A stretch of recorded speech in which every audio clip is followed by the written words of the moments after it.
Welcome back to Beer with Nat. On every episode, I share a beer and a chat with people who do what they love for a living.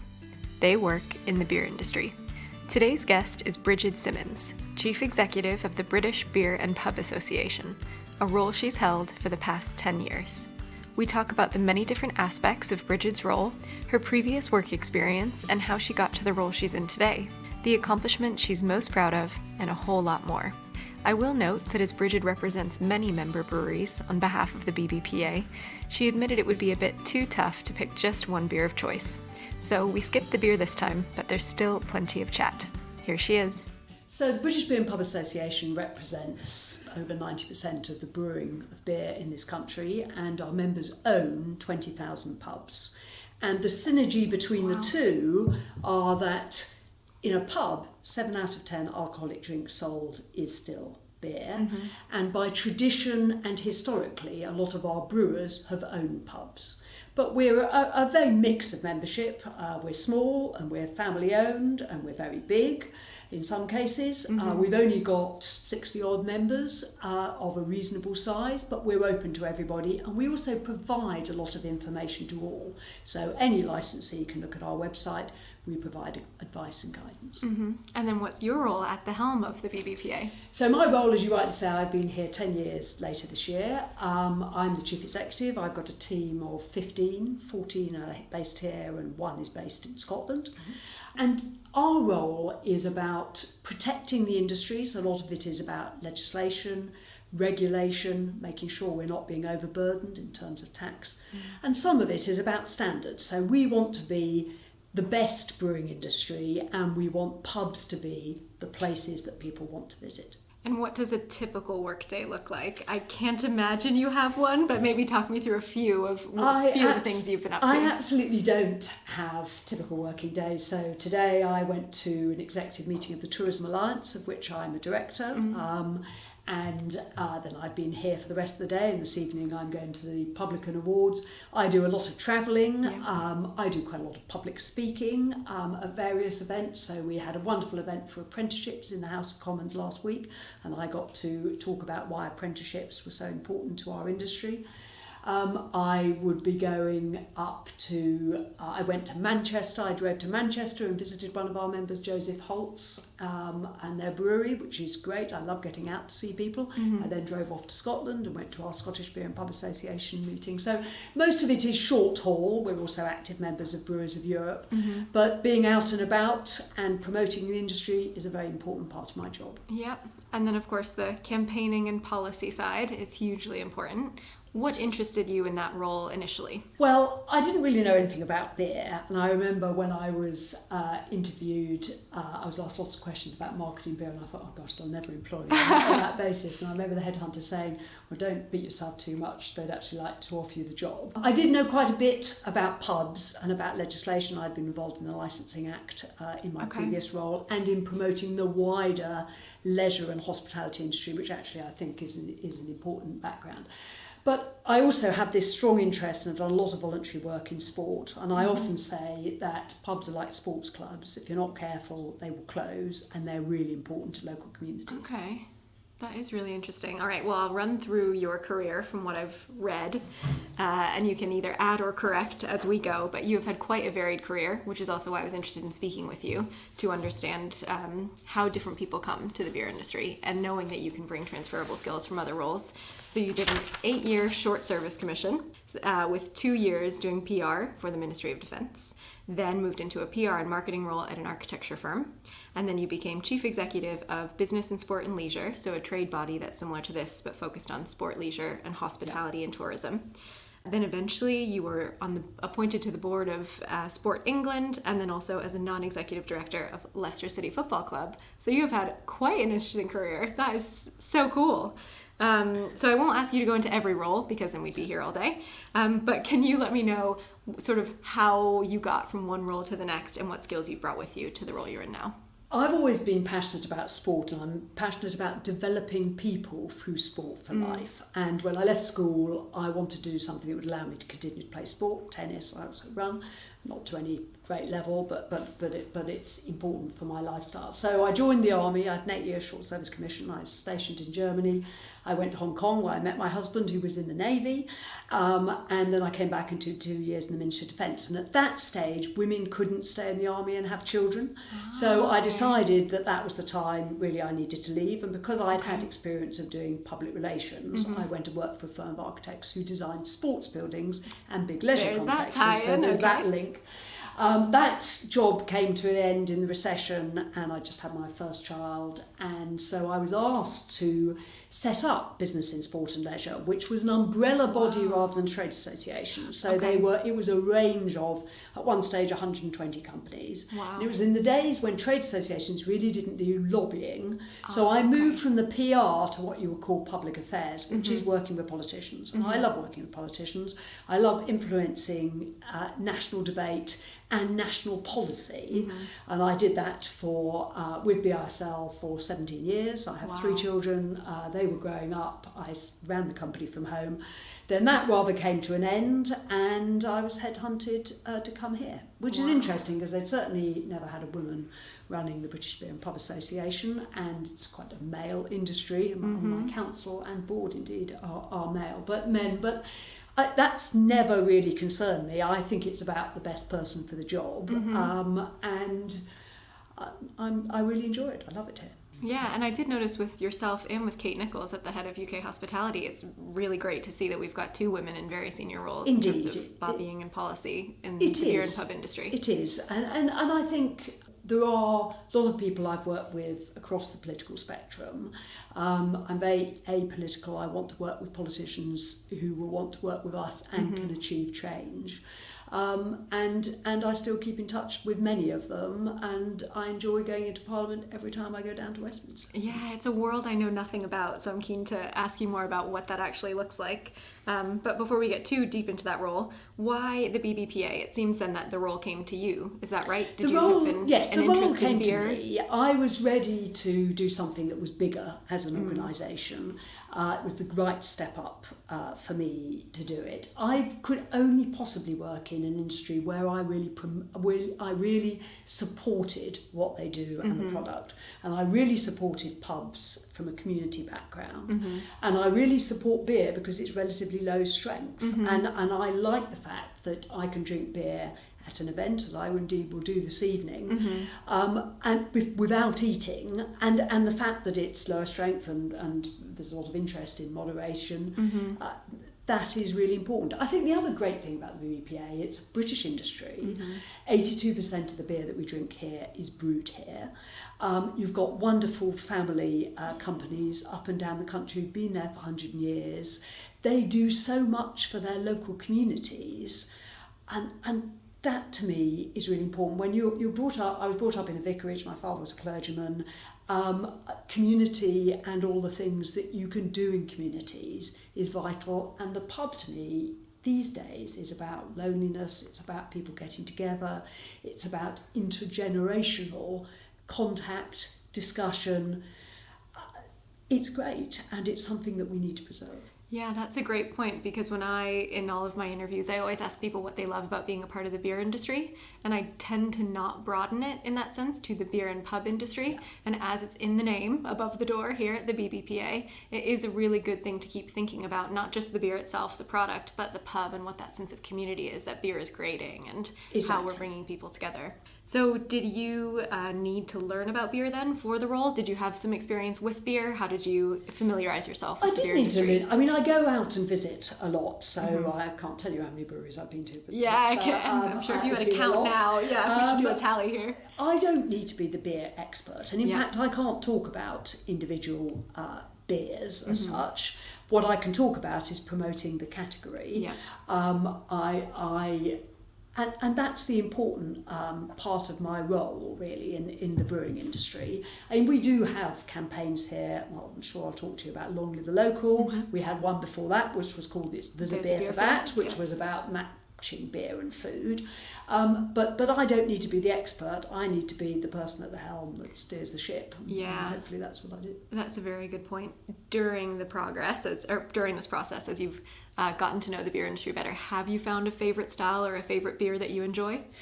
Favourite style would probably be an IPA for me. I don't like it if it's too dark, probably, to drink, and I like lighter tastes.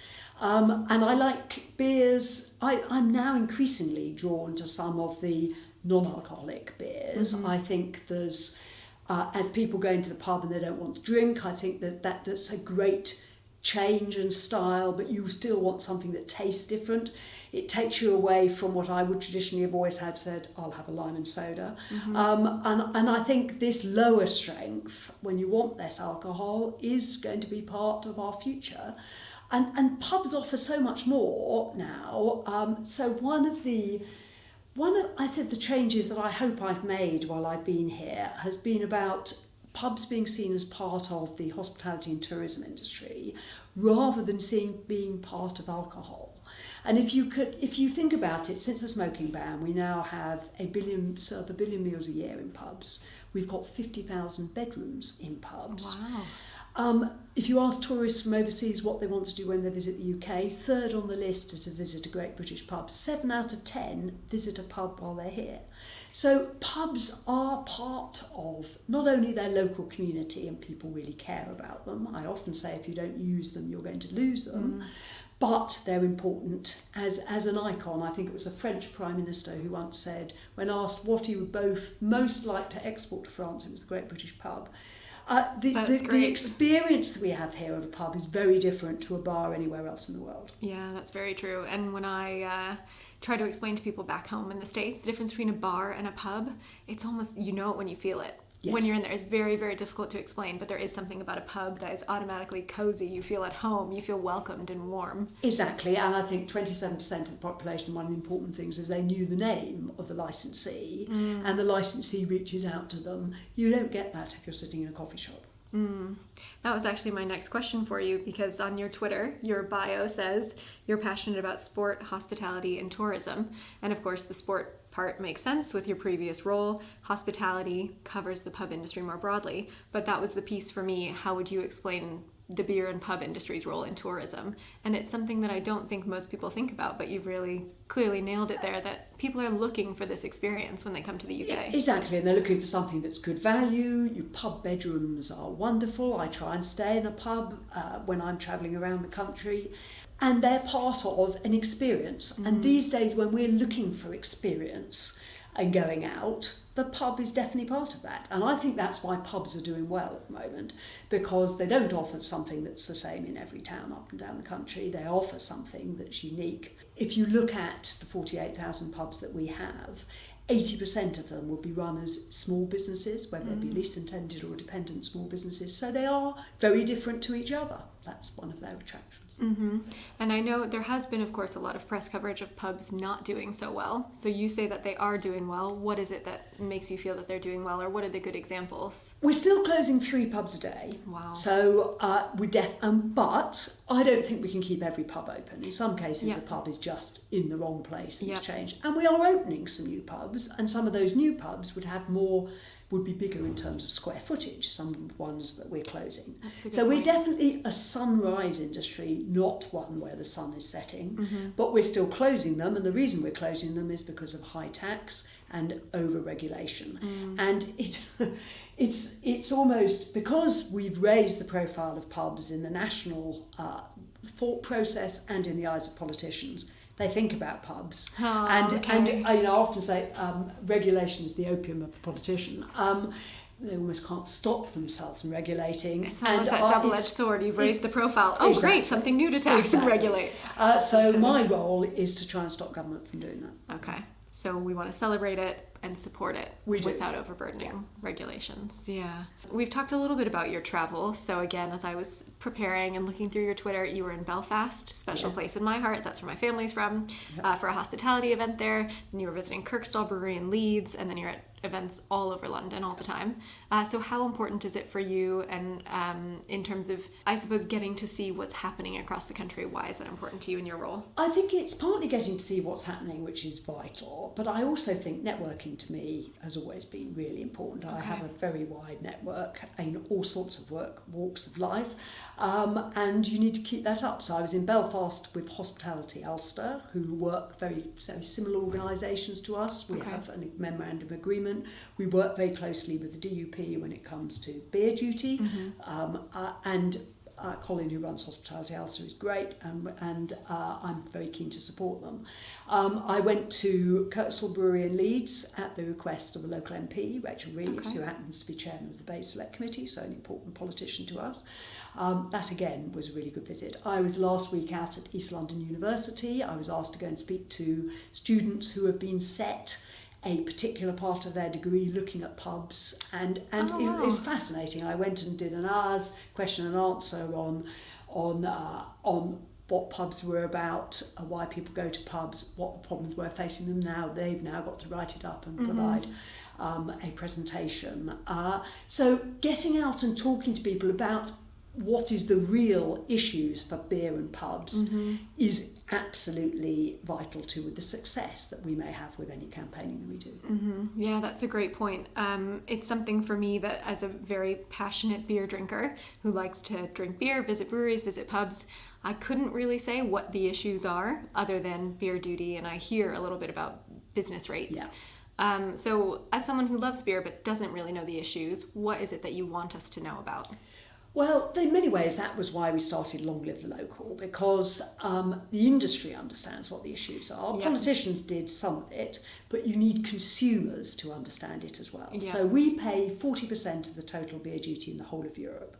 Only Finland would pay more beer duty than we do. Wow. If you look at France, Germany, Spain, they're all paying far less than we do. And when I joined the association, we'd seen a 42% tax rise in beer duty over 5 years. We had something called the hated beer duty escalator, which was 2% above inflation.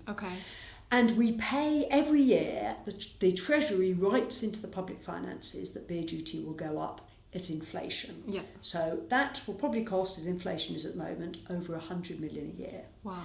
So I was tasked when I joined here to convince politicians that we are an industry that they should supporting, and I'll be honest and say we've been really quite successful. So we've had 3 cuts, we've I think had 3 freezes. Only once in the sort of the last 5 years we had an increase in the 2 budgets, in the first budget in 2017, but that cost the industry over £130 million. And of course the cost of that then affects their ability to invest. And if you're an international brewer, arguing for investment in the UK is much more difficult when they feel you've got a government that doesn't support us. So having a supportive government is absolutely vital to us as an industry. Business rates is also a very big issue. So we reckon we pay 2.8% of the total business rates bill, but we only equate to 0.5% of turnover. So in turnover terms, we're paying twice as much as anybody else. We're very clear that we can't be virtual. A pub is something that you go to. It's a physical place, so we can't benefit from online sales. And when the Treasury runs what I would describe as a zero-sum game, so we're going to raise £25 billion every year, no matter who drops out of that, the rest that are left are going to pay more. That has crept up on pubs, and it's an enormous part of their turnover. So we have got to say to government, you need to look at business rates in the long term. But we have had some help. So it's worth £60 million in the last budget. Anyone who has a rateable value under 51,000 had a reduction. That's been enormously helpful. But in the long term, our goal is to change business rates completely, to have a relook, to rebalance them, if you like, and to see where we go from there. And what can consumers do to stay engaged or stay Consumers can sign up to Long Live a Local. So last year we had 114,000 who signed the petition. Wow. 45,000 wrote to their MP. It's very easy to do, to go on the website. So go to longlivethelocal.pub. Sign the petition, it's there now. We're beginning to roll up towards well, let's hope it's only a budget in November this year, Yep. unless we leave the EU without an agreement. And it's going to be an important part of our argument. But we start with one hand tied behind our backs because they've already written RPI increases, inflation-related increases So it's into about their getting a freeze finances. on So we those. need people who really care about beer to sign that petition, to write to the Chancellor, to write to their local MP and say, we support this campaign. To understand the value of pubs to their community, Exactly. which then raises it. And particularly if you look at pubs, they're small businesses. So when the budget puts the tax up for them, they have nowhere to go. They have to put up prices. And of course, that is then affected by footfall. People say, I can't afford to pay the prices in a pub anymore. Yeah. And so I'm going to stay at home. And that's not good for us as a society. It's not good for us in terms of going out and doing things together. But pubs, they offer something. You know, they have creches, they're very much family occasions. They're when people go for weddings. People sadly go there for wakes though. But it's the atmosphere that's there. We want to encourage people. We don't want people drinking at home. We want people to go out to responsible places like pubs. And be a part of their community Exactly. that's there for them. Yeah.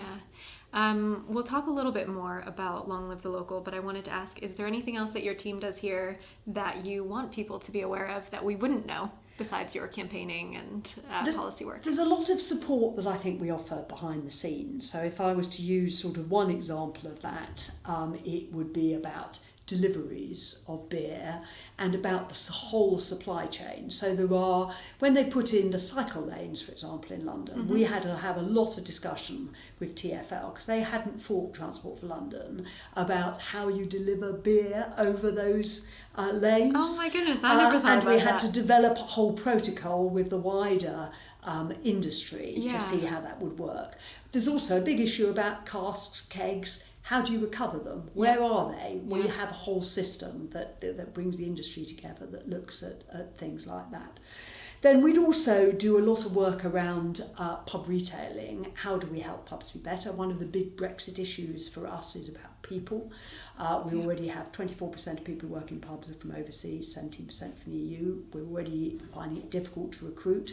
If the government isn't going to allow what I call soft skills people to come and work in the UK, we're going to have real issues. We have a sector deal that we're trying to sign with the government. We need to do work on recruitment and retention going out there. And we also provide all this help to licensees on everything from disability access to what do you do if you've got a problem with drugs in your pubs, when should you use plastic glasses, when are licensing conditions the right ones that police or local authorities should try and impose on you. So it's the support for the industry in trying to raise standards, which is such an important part of our role as well as everything else. Definitely. It's the more sort of behind the scenes work that you do that is relevant to the folks in the industry who own those pubs or operate those pubs. But it's very good to know just for the drinkers, the things that you're providing, the services you're providing. So of all the different things that you work on, the many different touch points, what is the campaign or piece of work that you're most proud of?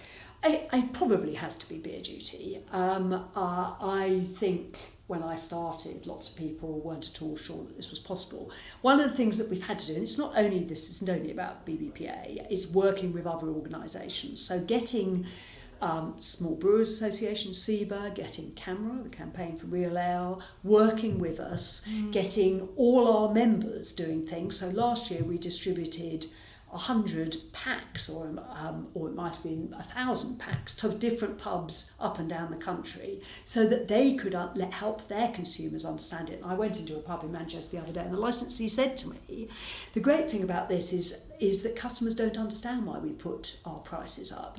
This helps them to understand that it's not only about us wanting more money out of it; it's because it's forced to do it." So I think cutting beer duty has to be important, but I think there are other things that we've done that it's about stopping regulations. So the government wanted to put tax stamps because they were worried about duty fraud on beer. So if you buy a bottle of whiskey or a bottle of spirits, it says that it's clear that it's actually for UK sale.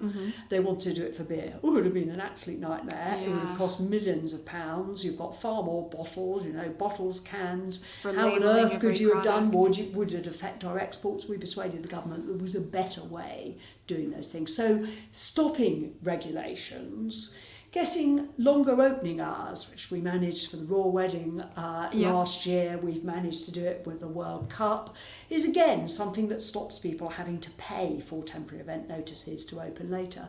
Those are important things that we do for the whole of the industry, not just for our members, which I'm proud that we do that, proud of the standards that we've set, proud of the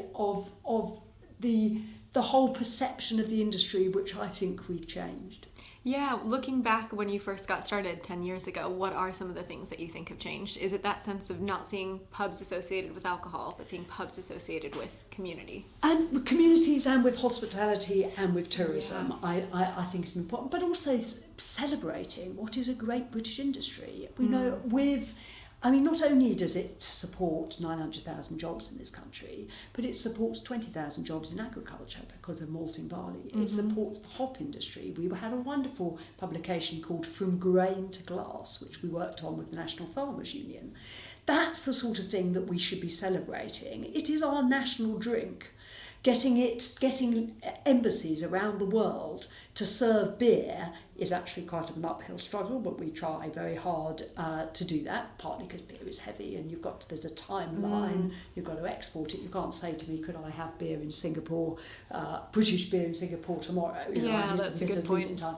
But so I think we've made a lot of changes to the perceptions of the industry, and I think we've done a lot of good. We have a very responsible agenda, and it's been everything from removing 1 billion units of alcohol from what is in the marketplace, to working with the Home Office on signs so people understand the law around serving drunks, to do something around unit awareness, to working with Drink Aware, which is the charity that the industry supports. We raise £5 million a year across the whole of the alcohol industry. We work very closely with them.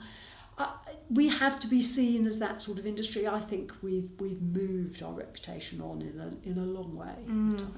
My background before I came to beer is actually in public health. I have my master's in public health, and a lot of people think, how the heck did you go from public health to beer, especially with Duvel as an 8.5% beer? Yes.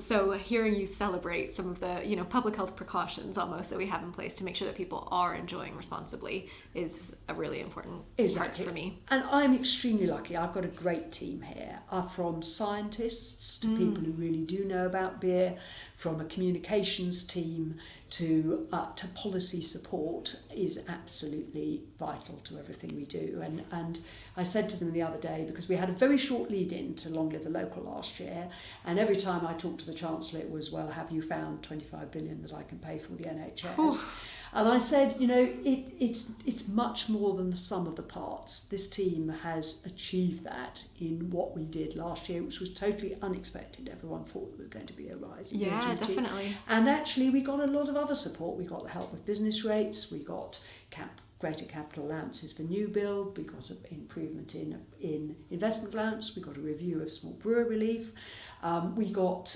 support in a lot of ways that will help our sector. Well, lots to celebrate. I'm going to celebrate you for a moment. In 2006, you were awarded an OBE for services to sport. That's pretty big time. That's exciting. How did it feel to have your achievements recognised? Amazing at the time. I was relatively young. I was only in my late 40s, which to get that was important. I mean, I'd done a lot of work. I was involved in National Lottery when it was spent. It was allocated from the centre. I was chairman of the English Institute in Sport in Sheffield, which was a £28 million project which was built on time and on budget. I was chairman of Caversham Lakes, which is where our national rowing team train, which is near Reading. Wow. I did a lot of voluntary work which I really enjoyed. It started when I wrote a book. I wrote a book on developing partnerships in sport and leisure, which was about private sector companies like David Lloyd Leisure working with different local authorities to provide sport at a local level. And that was why I was invited to join first the lottery panel and then Sport England. And then I was chairman of the Sport and Recreation Alliance, which was the CCPR, which is all national governing bodies of sport which meet together. It's like a big trade association. It's like a mini CBI. I did that for 6 years. So it was great. And I was on the board of my beloved Leicester City, which was something where you stood on the stands as a child. I helped to move Leicester from Filbert Street to its new stadium, and I celebrated like any other fan when we won the Premier League. Yeah, oh, that's so incredible. Yeah. So you've worked very hard to get to where you are now, so it seems. So, you know, you really put a lot into the work that you're doing, and you seem very passionate about what you're doing as well. As a woman in a very senior role in the beer and pub industry, do you feel a sense of responsibility to help support other women on their career paths as well? I do, and actually support men as well. I mentor and support a whole range of people through their careers. I think anyone in my position does do that. Yeah. I'm a believer that we need to think about women and how we help them to promote, because one of the most difficult things, particularly if you're going to take time out to have children or look after an elderly relative or whatever it is coming back into that role and still managing to get the promotion. And I've been very lucky that I've been able to do that. I have to say I'm enormously helped by a hugely supportive husband and indeed 3 grown-up children who, when they were young, weren't you standing at the gates, mother, when you come home from school. But, you know, and the work ethic that I have, I hope I've transferred to them. But I think you have to have supporters, family and friends to help you do that. And I try and do that for anyone else. And I'm doing some work at the moment called Dignity at Work with Diageo, which was very much about how do we make sure that women are not abused when they go in. So this is about salespeople who might go into a pub and might decide that this wasn't a pub they wanted to go into because someone inadvertently or deliberately says something that's wrong, whether it be a customer or people behind the bar. We're trying to set a charter which will set some standards that everyone will agree to and sign up to, and will give them something to think about. That is a really important part of what we do. Yeah, definitely. And I often say to people, you know, that actually it's an advantage being female. I work with many male colleagues in a way that I actually think would be more difficult perhaps if I was a man. I have lots of female political friends, again, who, because they work together, they're a smaller group, they're keen to work with you.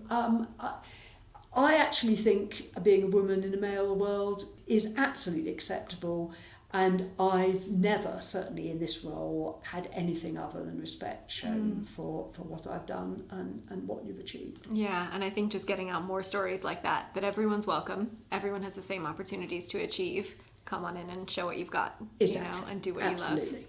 Indeed. Looking back on your career, is this where you thought you would end up? When you were finishing school, what did you want to be doing? I don't think, it's interesting because I didn't go to university, so I went straight into the army. I knew that's what I wanted to do.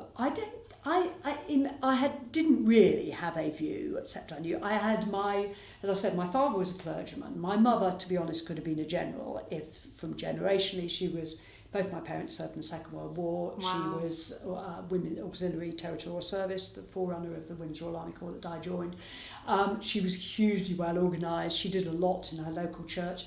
I think, you know, I'm a product of their energy and what they did. But do I think I would have ended up here? Probably not at all. But I think the values that they set around community, around doing things with other people at a local level, has been something that, whilst I've never worked at a local level and couldn't see myself doing that, what I try and do is do things at a national level that have achieved change, and I hope that I've done that. Yeah, it's about understanding what's needed on the local level, Yes. And even though you may not be the one doing the work there, you know what they need, you help them out, but then you're working on that national level. That then can happen at that basis. And I do a lot of work around the high streets, so I'm a member of the government's High Streets Forum. I'm a a huge supporter of the Great British High Streets, not only campaign but the competition they run. I go around the country and do some judging every year. I've been to some wonderful places. Getting people to work together at the local level for the good of their community is vital if our high streets and our communities are going to survive. And I think brewing and pubs have an enormously important part to play in that. You sound like a real organizer at heart. It could have been a different industry. I think we're lucky to have you in the beer and pub industry, championing beer and pubs. But you've got this real passion to bring people together. And I have, and I am very well organised. I think people would probably say about that. And I'd also have this wide connection of friends and acquaintances, which I keep up with. And I think that's important. Yeah. So away from all this, outside of beer and pubs, I know that you run. I do. You said you like tennis, a few other things. So I don't play tennis as much as I used to, which is a pity. What do you do outside of the industry? I do run quite a lot. Yeah. I still enjoy travelling quite a lot with my husband and my family. And family life is important. I cook. I love cooking. And I love being at home and looking after everybody else. And the wide connections. I think, like everybody else, you never think you have as much time to do as much as you would like to do. I love music. I read. I wish I don't go to the theatre or listen to music as much as I should. But I support all forms of sport. So I love cricket. I support rugby. I still support football, and that I will watch it when I can. Probably more often on the television than anything else. I love gardening. So a whole range of things. You pack a lot in at work and at home. Exactly. Work-life balance, I think, is important, and I think it's increasingly important to everybody. Even within my office, I'm very keen that they attain work-life balance. They're not going to stay with us if they don't. And we've all got times when we need to go and look after people, when we need to be somewhere else. I make sure that everyone can do that. And luckily, in this day and age, connections, email allow us to work from home, allow us to be somewhere else and still picking up those phone calls. It's changed enormously since I first started working at home, sort of 25 years ago. Yeah, definitely. All right. Well, in the interest of time, I've got my one last question for you, which I end every interview with, but I will adjust it slightly this time. What do you enjoy most about being part of the beer and pub industry? I enjoy the social side of it. I think getting people together to drink a beer, to talk. I think we had a wonderful pub egg quiz the other week with politicians. I think talking to people is probably something I enjoy more than anything else. And brewing and pubs bring all of those things together. Yeah. Well, thanks for having me in here. I think that's part of what I'm enjoying about doing my podcast as well, is just getting to meet people and, like you said, bringing people together, whether they're not in the room with us, but they're going to listen, they're going to hear what you do and the great work that you're doing for our industry more broadly. So thank you very much. Great.